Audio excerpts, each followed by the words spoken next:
ሰላም ጤና ይስጥልን። የጊዮን ዜና መረጃዎችን እንሆ። ሙሉ የሚኒሻ አባላት ተበተኑ። ዘንገና ብርጌድ የዓመቱ ልዩ የሆነ ወታደራዊ ኦፕሬሽን አከናውኗል። የብርሃኑ ጁላ ሚሊሻ በቲሊሊ በግዙፉ 3ኛ ጎጃም አገው ምድር ክፍለ ጦር ዘንገና ብርጌድ ከቲሊሊ ወደ ሽንዲ መታጠፊያ ልዩ ስሙ ወንጀላ የተባለች ቦታ ላይ ከሌሊቱ 11 ሰዓት ጀምሮ በተደረገ ከበባ በቦታው የተመደበው ሁሉም ባንዳ ሚሊሻ ለወሬ ነጋሪ ሳይተርፍ ያለቃውን የስልጣን ጥምም ሳያረካ እስከ ወዲያኛው ተሸኝቷል። በህይወት የተረፈውም ተበትኗል። በዚህም በርካታ የባንዳ አባላት ሚሊሻዎች ተደምስሰዋል። ሻምበል እውነቱ የተባለ የቲሊሊ ከተማ አስተዳደርና የጸጥታ ኃላፊን ጨምሮ ጠርናፊ አመራሮች እስከ ወዲያኛው ተሸኝተዋል። በተያያዘም ሁሉም የሚሊሻ አባላት ተበትነዋል ሲል ፋኖ እሸቱ ጌትነት ገልጿል። ይህ በእንዲህ እንዳለ ጠላት ፋኖን በግፍ እየተቀላቀለ ነው። አንድ ስናይፐርና 3 ጥቁር ክላሽ ገቢ ሆኗል። በቀን 16/09/2017 ዓ.ም በጠላታችን ሰፈር ጫጫታው በርክቷል። ጭንቀትና ስጋት ቤቱን አደብዝዞታል። እርስ በርስ እንዳይግባቡ አድርገናቸዋል። ለምን ከተባለ የአማራ ፋኖ ብሔራዊ ኃይል ምስረታን ተከትሎ ሰራዊቱ በገፍ ፋኖን እየተቀላቀለ ስለሆነ ነው። በዛሬው ዕለትም ያገዛዙ አሽከር ሆኖ ሲያገለግሉ የነበሩ ሰራዊቶች ጥሪያችንን በመቀበል አማራ ፋኖ ብሔራዊ ኃይል በጎጃም ቀጠና የሐዲስ ዓለማየሁ 7ኛ ክፍለ ጦርን ተቀላቅለዋል። 2 ሚሊሻ ከነሙሉ ትጥቃቸው አብራጅት ብርጌድን፣ 2 መከላከያዎች ከ57ኛ ክፍለ ጦር አንበር ከተማ በመውጣት 1 ስናይፐርና 1 ክላሽ ከነሙሉ ትጥቃቸው ይዘው ተርላጓሉ ብርጌድን ተቀላቅለው በተያያዘም በላይ ዘለቀ 8ኛ ክፍለ ጦርን 2 መከላከያዎች ተቀላቅለዋል። በሸበል በረንታ ወረዳ የሚገኘው ያገዛዙ ኃይል እየፈራረሰ ነው። አወላየነው የደቡብ ተወላጅና መለስ ጸጋዬ ማዕከላዊ ጎንደር ተወላጅ የሆኑት 403ኛ ኮር 57ኛ ክፍለ ጦር 3ኛ ሬጅመንት 2 ጥቁር ክላሽ መሳሪያ ከነ ተተኳሹ እያንዳንዳቸው 220 ጥይት በመያዝ የአማራ ፋኖ ብሔራዊ ኃይል ጎጃም ቀጠና 8ኛ በላይ ዘለቀ ክፍለ ጦርና ሽፈራው ገርባው ብርጌድን ተቀላቅለዋል። በተያያዘም የአማራ ፋኖ ብሔራዊ ኃይል በጎጃም አገው ምድር ግዙፉ 3ኛ ጎጃም አገው ምድር ክፍለ ጦር በአንድ ጀንበር ብቻ ደማማ ግንባር፣ አዲስ ቀደም ግንባር፣ ጊሳ ግንባር ተፋልሞ ምላጩን የሚስብበት አመንክዮ አጥቶ የሚዋዝነውን የብርሃኑ ጁላ ጦር ምሽግ ብቻ ሳይሆን ቅስምም ሰባብሮ ድል በድል ሆኗል። በተደረገው አጠቃላይ የ3 ቦታ ወደ ውጊያ ውሎ በጠላት ላይ እጅግ ከባድ ሰብአዊና ቁሳዊ ኪሳራ የደረሰ ሲሆን እስካሁን ባለው ሁኔታ የተረጋገጠ ጊሳ ከተማን ነጻ አድርጓል። 48 የጠላት ሰራዊት ተደምስሷል። አበበ ገኒ የተባለን በስም የሚታወቅ ባንዳን ጨምሮ ሕክምና የሚደረግለት ከ36 የጠላት ሰራዊት ከባድ ቁስለኛ ተደርጓል።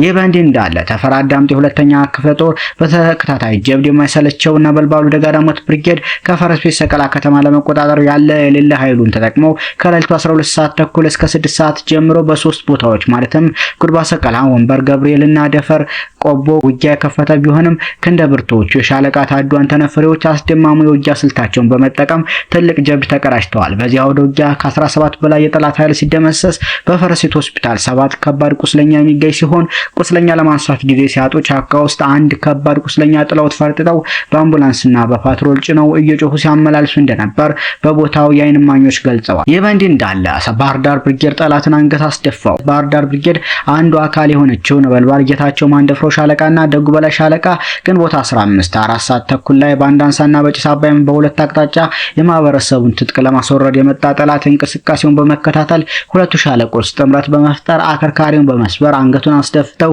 በመጣበት እያባረሩ እንዲመለስ ያደረጉት ሲሆን የጀግኖቹ መፍለቂያ የደጉ በላይና ሻለቃ ምረት መንጌ ጦር ተወርውራ በመምጣት ጠላት ለፍተሻ ወደ ማህበረሰቡ ቤት ከገባበት ከጡል ወንዝ ተሸክፎ ወደ ወለቄ ማርያም ቴሌው ከወጣ በኋላ ወደ ጭስ አባይ በሩጫ ገብተዋል። የባህር ዳር ብርጌድ አካል የሆኑት ጌታቸው ማንደፍሮ ሻለቃና ደጉ በላይ ሻለቃ በጋራ በመናበብ ጠላትን አሽመድምደው ወደ መጣበት ካምፕ መልሰውታል። ይህ በእንዲህ እንዳለ ጠላት እየከዳ ፋኖ መቀላቀሉም ቀጥሏል። ከ28 በላይ የጠላት ኃይል አማራ ፋኖ ብሔራዊ ኃይል በጎጃምን ተቀላቅሏል። የአብይ አህመድ ኃይል እየፈረሰ ፋኖን እየተቀላቀለ ይገኛል። በዚህም የጠላት ኃይል ከአድማ ብተናና ሚሊሻ ወደ ፋኖ የተቀላቀሉት ዳኛቸው ደመላሽ አድማ ብተና፣ አማራ ደመቀ አድማ ብተና፣ አማራ ታደለ አድማ ብተና፣ አጣና አቤ፣ ፈንታሁን ደጉ ሚሊሻ፣ ሀብቴ ይታየው፣ አንድነት በራብህ፣ አወቀ አስራት፣ ይታይ እንዳለማው፣ እንዳሻው አድገው፣ ወንድም አቤ፣ የሸዋስ በቀለ፣ ደጋረጋ አለፈ፣ ምንይበል አዲስ፣ አይሸሽም ካብቴ፣ ብርሃኑ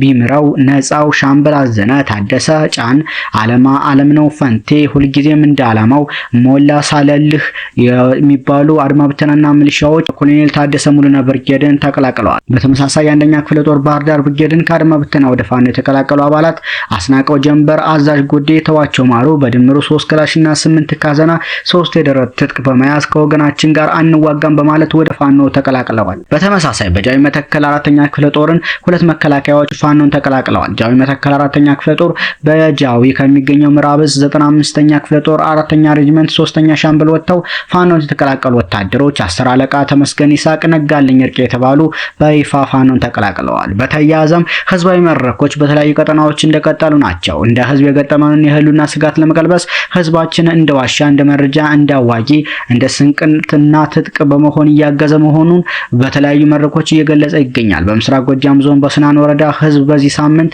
ይህንን አረጋግጧል። ፋኖ ከማሸነፍ ውጭ ምርጫ የለውም፣ እኛም ፋኖ ነን በማለት ማህበረሰባዊ መስተጋብሮችን በፋኖ ታግዘን እንሰራለን፣ ፋኖ እየሰጠን ያለው ሰላም የሚያሰኝ ነው ሲሉ ተሳታፊዎቹ ገልጸዋል። ይህ በእንዲህ እንዳለ ለጦሩ ታድሶ ፕሮግራም ተደርጓል። ቀይታየ ንጉሴ 6ኛ ክፍለ ጦር ቀስተ ደመና ብርጌድ ጥሩ ቁመና ላይ እንደሚገኝና የጠላት ራስ ምታት ሆኖ መቀጠሉም በተደረገ ፕሮግራም ታውቋል። በዚህ ሳምንት ከበረኛው ጅብላ ሞተራ ብርጌድ ጋር በመናበብ ታላቅ ጀብድ እየሰራ መሆኑን ገልጿል። በረኛው ጅብላ ሞተራ ብርጌድ በአራት አቅጣጫ ወደ ቸር ተከል ከተማ የተንቀሳቀሰውን ጠላት አይቀጡ ቅጣት ቀጥቶ ሲያስወጣ፣ ቀስተ ደመና ብርጌድ ደግሞ ደብረ ኤልያስ ከተማ በመግባት ታምር ሰርተዋል። እንዲሁ በጥምር የፋኖ ኦፕሬሽን ድል ተቀዳጅቷል። በቀን 14/9/2017 እና በቀን 15/9/2017 በተደረገ ሰፊ ቀጠና ያካለለው ውጊያ በጀግናው ፋኖ ድል አድራጊነት ተጠናቋል። ጠላት ባለፉት ቀናቶች ተሸንፎ የወጣባቸው ቀጠናዎችን መልሶ ለመያዝ በተለያየ አቅጣጫ ያደረገው ስምሪት በድጋሚ ሽንፈትን ተከናንቧል። ከአርማጭሆ ወደ ጃና ሞራ የገባው ጠላት ኃይል